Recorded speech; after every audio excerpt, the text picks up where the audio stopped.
this your girl Cece with WIB Magazine, and I got my co-host on the line. Hey, Mickey Monday, how are you today? I'm doing good. See, how are you? I'm good. Happy Tuesday. Yeah, happy Tuesday to you too. Thank you. We have a special guest on the line. I'm gonna let him introduce himself and what he do. Hey, my name is Lil Meek, and I'm currently a rap artist out of Somerville, Alabama. And I Okay. do T-shirts, and I make T-shirts, and I do shows. I perform all around. Okay. Well, what made you want to be a rapper? Oh, I always was fascinated by Tupac. I was fascinated by the image that he held because my mom used to always play Tupac all the time, and I was like, man, that would be like really cool if I was one day. So like I always had that passion. Okay. Well, tell us about your new single you have coming out. Oh, okay. Yes, the new single is Trying. And I make music, I make heartfelt music. Like when people use the word rap, I use that. I don't really use that term because I'm an artist. I make like really heartfelt like music. Like if you're going through some things, but my single Trying was that is like encouraged of like anybody who just going through this COVID mess, who's losing family members to this COVID. Just keep long as you keep trying, it's the effort that you bring. But that was a really hot single. I had a homegirl cry. She said she cried when she listened to it. So I mean, it's really heartfelt though, and it's gonna be on iTunes in a couple weeks. So Got you. Well, congratulations. yeah, thank you. And I know you was telling me about your show that's coming up with the Yin Yang Twins. So tell us some more information about it. Yes, I had already did that. I had just turned 25, and my normal Okay. spot that I could do my shows at, I wanted to do something epic. So me and the owner kind of went in, and we looked up the Yin Yang Twins. They were free, and I brought the Yin Yang Twins out to perform, and I had to open up. I opened up for them, and the show was actually was kind of the show was just kind of crazy due to the fact that when I got on that mic and spoke, you know, a lot of rappers, like I said, like I'm an artist, like I speak, you know what I'm saying? Uh-huh. The last person that spoke on the mic that spoke some real stuff was Tupac Shakur. At this age, you know, he's no longer here with us, so I figured that like a lot of people got to like really expand and open like horizon. Cause I'm doing this by myself. Like this I ain't got no manager. I have none of that. Like I book my own shows, but like that show was really, really crazy. I felt like that, it opened a lot of people, like you talking about, I got the hoodest people, the most gangsters people walking up, stopping what they doing just to listen to what I got to say. And I got a lot of applaud for that. But yeah, the show was very amazing. And we plan on doing doing some more artists, bringing some more artists out in the city, along the city, right? So. Okay. All That's what's up. right So, you said you're a big fan of Tupac. With that being said, if you had the opportunity to work with anybody in the industry, in the music industry, who would you pick and why? Oh, if I had anybody in the music, I would probably, if you looking at if I'm looking at like a social conscious, like social awareness wise, they cold. But if I'm looking like just like somebody like I just want to kick it with, it would probably be like Wiz Khalifa, somebody Okay. like just to kick it with, just to catch a vibe, like a real calm, cool, collective vibe. Yeah, it would probably be Wiz though. Okay. That's all. Dope. Dope. Yeah, I actually, what I'm saying, when I started, well, a little after I started rapping, I came in contact with Wiz off the like, off the internet. And a lot of my earlier music, you can hear the Wiz in it when I was rapping. So I think that's dope that you would, pick somebody like that. Really cool dude. Yeah. Yeah, that is dope. Yeah, they say some songs they be like, bro, you sound like Wiz on this song. So like, I don't intentionally do it though. Like, I really don't mean to do Yeah, it. I let it flow. that's what's up. Yeah, like I said, it was the same thing for me. Um, but now that you kind of gaining traction and you getting exposure with your music, what's the ultimate end goal for you? Like, where do you see yourself going in the next couple of years? The next couple of years, I really see myself as like my own boss, like Young Dolph, independent, being over an independent label, and helping other artists and really just be really successful. Really, I see myself being a businessman. I see myself being like Master P or Birdman. I see myself as more as a business field than the art of rap. Okay, that's what's up. That's what's up. And then, just kind of going back to what you said earlier. You said you also make T-shirts. How do you incorporate your T-shirts with with your artistry and being a musician and being a music artist? Well, my logo and my brand is Team Meek, and Team Meek is basically it's a movement, just basically saying that you believe in me. I came up with that idea when I was like in 11th grade, like in 2014, 13, somewhere like around there. And I always just said I was fascinated. Like I said when I said I was about Wiz, I was fascinated about the TGOD. He always had his TGOD, like always written on the hoodies. And I just said, man, I'll just be dope if I just had my own thing, like, but had my brand. And so like when I did it, that's when like I really sparked. Like, okay, well then I might as well just start rapping, whatever. So Team Meek, and then I started rapping. So it kind of just fell into place, and that's what I got the name. The real Lil Meek. It's kind of where I got the name. I got the name Meek through my aunt. My aunt had gave me that. She used to call me Moo Meek, but I dropped the Moo. You know what I'm saying?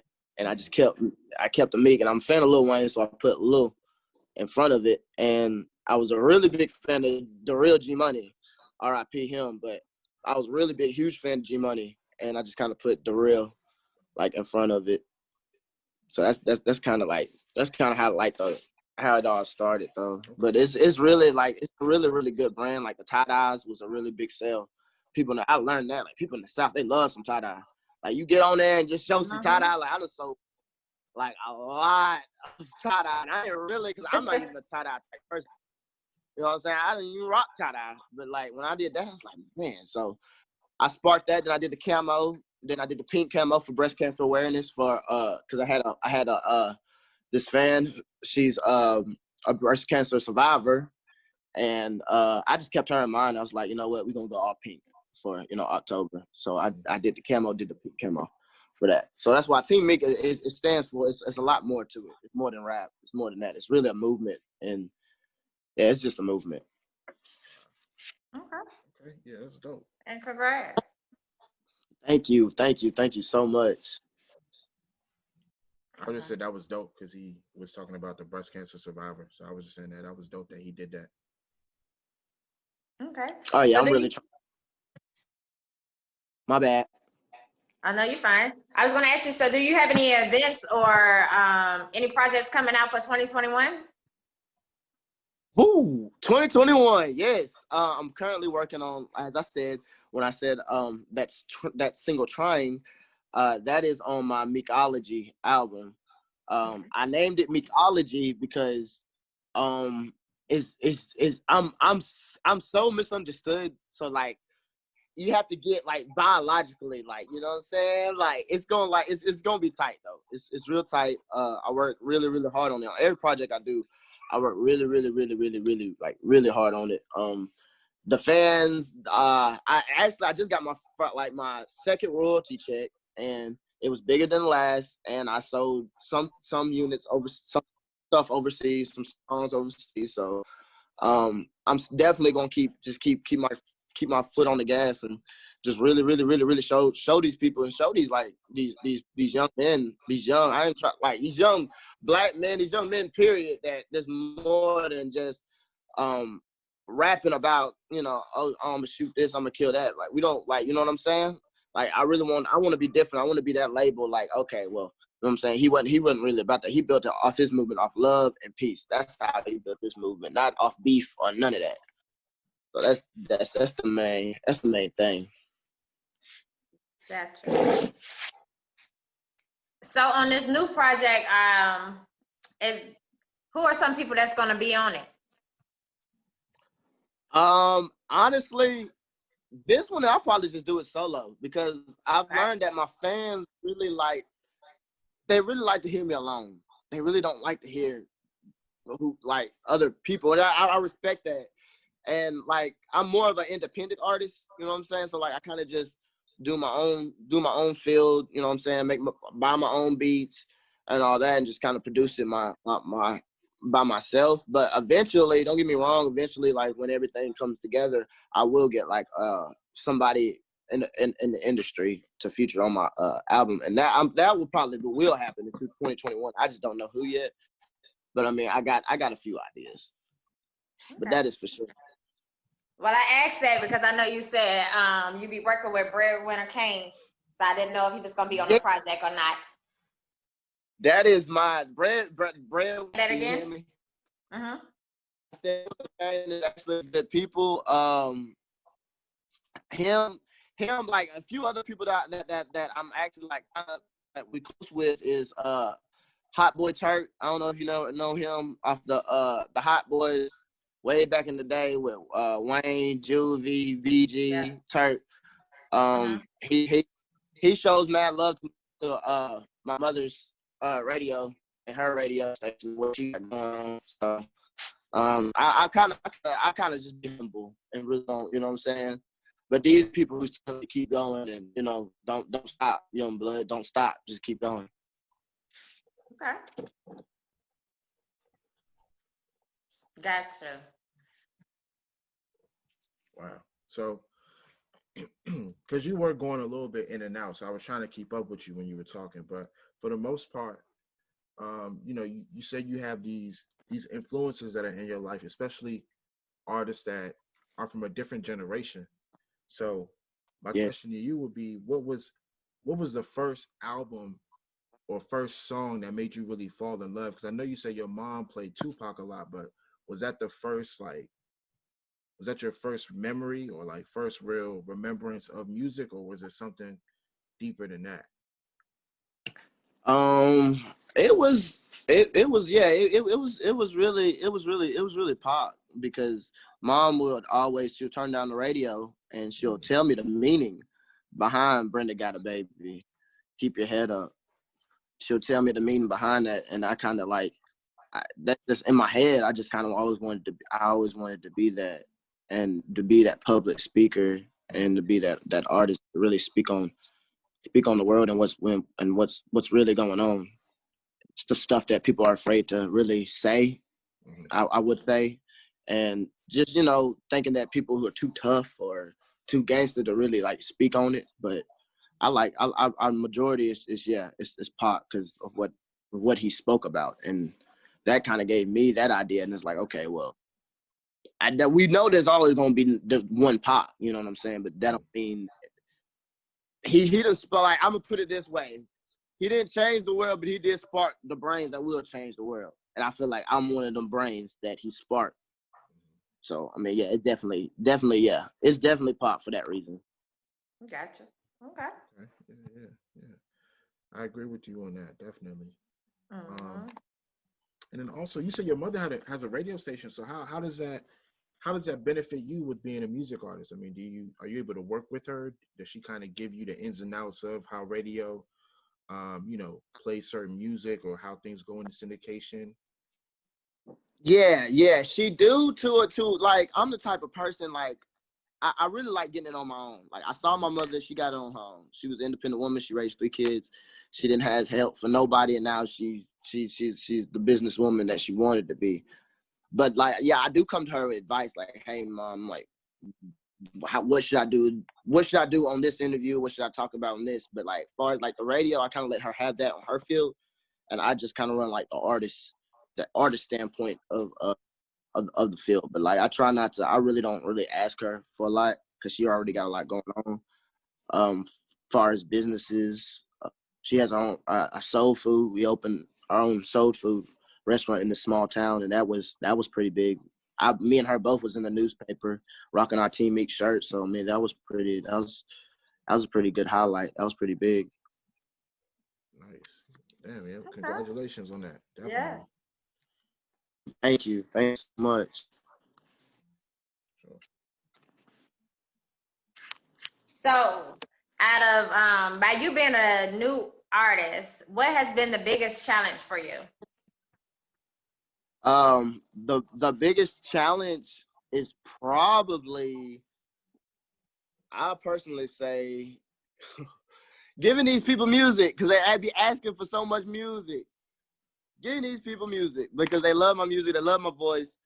Is basically that. It's giving these people music.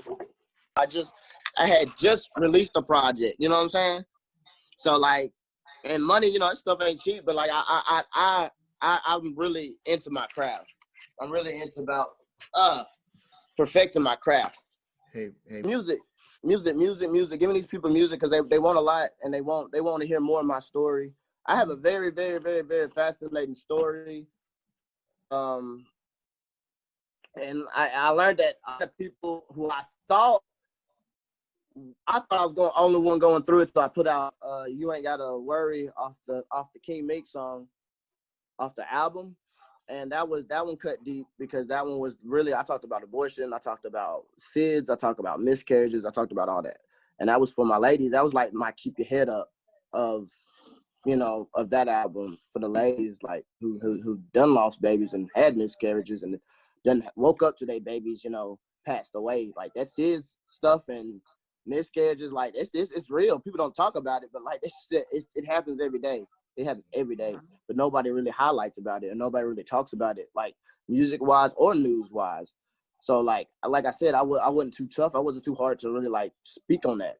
You know what I'm saying? So that's why, like, that's when I say when people like want music because they want more of my story. They say, okay, you know, he done said this. Like, dang, like what else has he went through? You know what I'm saying? Mm-hmm. And people get really, really, really, really, really excited, and they really like when they buy my T-shirts. It's like, okay, this kid has been through hell. Like my years has been like, this has not been an easy ride at all. It's not been easy, but I keep focused, and I keep it going, and I keep these people good music. And that's what I'm here for, is get these people good music. But that's the most hardest thing is keeping, because they always want something different, where they want me singing, where they want me rapping, where they just want me like on some trap stuff. Like I try to, but like mainly my main field is try to really go connectedly deep spiritually with the music. So yeah, it's definitely putting out a lot of music.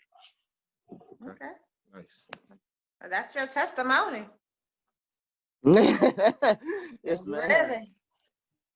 Definitely.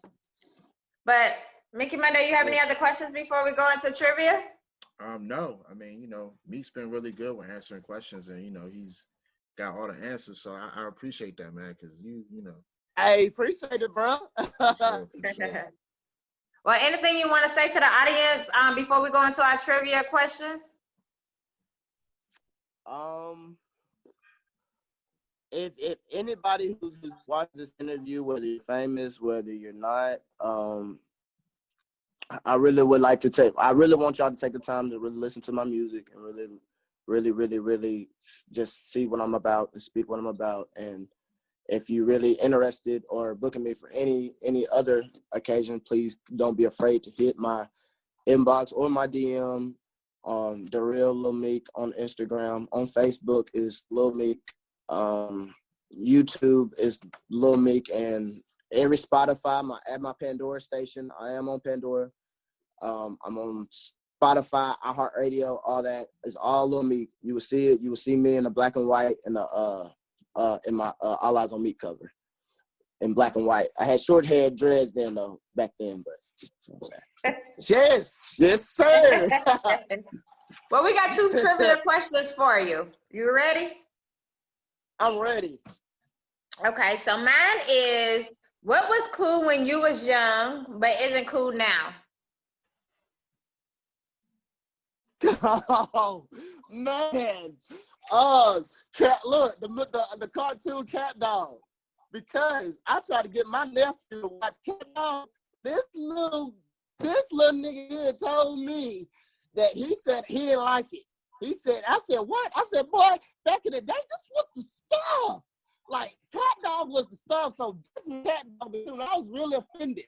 Like, I was highly offended because these kids don't know nothing about Cat Dog. They'd rather have Paw Patrol. I let them have it. Yeah, Okay. Cat dog. yeah. Gotcha. I remember Cat that dog, back in the day. yes, ma'am. Wow. So, my trivia question is, what's a music artist that you would be embarrassed to admit that you listen to? Justin Bieber. Why are you Definitely at Justin Bieber. Like, Okay. I mean, I'm gonna be real. I'm gonna keep it real. I mean, I would Justin Bieber because there's really a funny story behind that, y'all. And I'm gonna keep it G with y'all guys. You know, like back then when you listen to Justin Bieber, you know, y'all, that wasn't cool for a guy to do that. It wasn't cool at all. So like, I used to have to keep it low key on my iPod on the bus. You know, I'd be looking left and right, make sure nobody's hearing my sound, and I'm listening to Baby, you know, and all that. So believe it or not, I bought all his albums. I ended up buying all his albums. Nobody never knew that. But he was a very, very big I would say a role model, but I was fascinated by his fan base. I was fascinated. So yeah, definitely I'll say Justin Bieber. And maybe Sam Cooke. I mean, that's on old school stuff. I listen to Sam Cooke all the time. That Cupid is my stuff. But that's I'll say definitely Sam Cooke. Well, I like Justin Bieber. I mean, hey, so I ain't mad at you. I mean, be real. Before we had Rod Wave, it was Justin Bieber. Come on now. Yeah. Now I feel the same way because for me it's like Post Malone. Like now, I would never tell people that, like, because people like Post Malone, but like his music is kind of changed up. It's not like what it sounded like when he originally came out. So now I'm kind of like, I wouldn't really tell anybody offhand like, yeah, I listen to him, but now, you know what I'm saying, I like him. He's cool. He's still, Oh, yeah, like, and it's funny you say that because I didn't listen to. I really, honestly, I wasn't a fan of Post. And then I don't know what song I heard by him. I heard one of his songs. It wasn't his popular song. This was like one of them that didn't even play on the radio. I was like, I listened to him at first, like, because you have to really like listen to him to get like understand him, his music, because he has a very interesting way of expressing himself. You know what I'm saying? So like, but when I finally dug deeper into his art and really got, Post Malone is a really dope artist. The only thing is like I'm gonna say this. I wish that we would see Post Malone struggling. We see Post Malone struggling with the past of Lil Peep and him and the drug abuse. We see that. We see the alcohol abuse. We see all that. But like, I think as fans and as his labels, they need to really start like speaking up and saying like to really getting him help, because that I Fall Apart, that song, that's a really really deep, depressing, like hard song. And him falling out on stage performing, you know what I'm saying? So like, honestly, like, it's the same way with Juice WRLD, that stuff was tragic with Juice. Like, this man was literally in his song begging for rehab, y'all. He was begging for rehab, but we were so mesmerized by the sound, like, oh, like just dope by the beat and all that. We didn't help him. His label didn't really help him, and I think that's sad, y'all. I really do. I think that with like, as everybody, like if they really loved you and they were really by your side, they're not using you for money, they would get you help and they would want you to live a healthy life. And that's for anybody. And that's not, I'm not speaking on just drug use. What I'm talking about, like, if you really about that life and you really going out shootouts, because you see what happened to Vaughn, you see what everybody is dying, and they're dying at my age, dying at 26, 27. That's the one thing we gotta work on. I'm sorry, y'all. I got to do it. I'm sorry. I know you got. That's all good, But I want to say thank you for interviewing with us today, and continue to grind. Definitely continue to grind. Hope to see more out of you for 2021.